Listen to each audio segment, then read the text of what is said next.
हर हर महादेव दोस्तों, काल सर्प दोष की पूजा त्र्यंबकेश्वर में कहां होती है? आप में से बहुत से लोगों का यही सवाल होगा। पूरा वीडियो देखिए दोस्तों, समझ में आ जाएगी त्र्यंबकेश्वर में काल सर्प दोष की पूजा कहां होती है। वैसे एक चीज आपको बताता हूं, किसी भी शास्त्र में या फिर ज्योतिष शास्त्र में काल सर्प दोष का कहीं पर भी किसी तरह का कोई उल्लेख नहीं है। राहु दोष के बारे में बताया गया और राहु के आदि और प्रत्यादि देवता काल और सर्प होते हैं, इसलिए राहु काल सर्प शांति बताई गई है। राहु को छोड़ देते हैं और काल सर्प शांति या काल सर्प दोष का जिक्र बढ़ता जा रहा है। तो दोस्तों देखिए, त्र्यंबकेश्वर में पूजा कहां पे हो रही है? घाट पर नहीं हो रही और ना ही मंदिर में हो पा रही है। ये पूजा गुरु जी के घर पर हो रही है। अम्बे अम्बिकेम्बालिके नमः नयति कश्चन स सत्यश्वतः सुभद्रिकां काम्पीलवासिनीं मां यजमानस्य कुलदेव्यै नमः कुलदेवतायै नमः। शेवटचं सुपरिला वाहून द्या। आवाहयामि स्थापयामि पूजयामि गणेश गौरी आदि समन्वित षोडश मातृकेभ्यो नमः। पूजा परिपूर्णार्थे सर्वोपचारार्थे पुष्पं समर्पयामि। हळद आणि कुंकू व्हायचं शेवटच्या सुपारीला। नाना परिमल सौभाग्य मंगल द्रव्याणि समर्पयामि।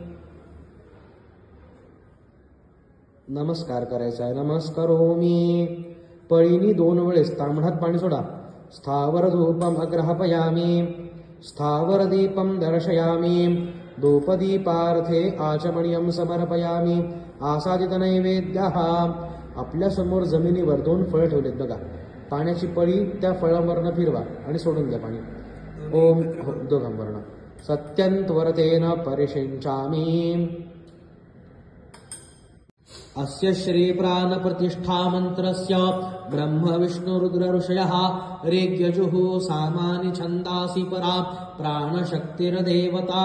आं बीजं ह्रीं शक्तिं क्रूं कीलकम् आसु राहु काल सर्पणन्तादि नवनागेश मूर्तिषु यथाशक्ति प्राण प्रतिष्ठापने विनियोगः।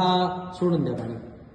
वरुणस्योत्तम्भनमसि वरुणस्य स्तम्भसर्जने स्थोप वरुणस्य रेतसदन्यसि वरुणस्य रेतसदनमसि वरुणस्य रेतसदनमासीद।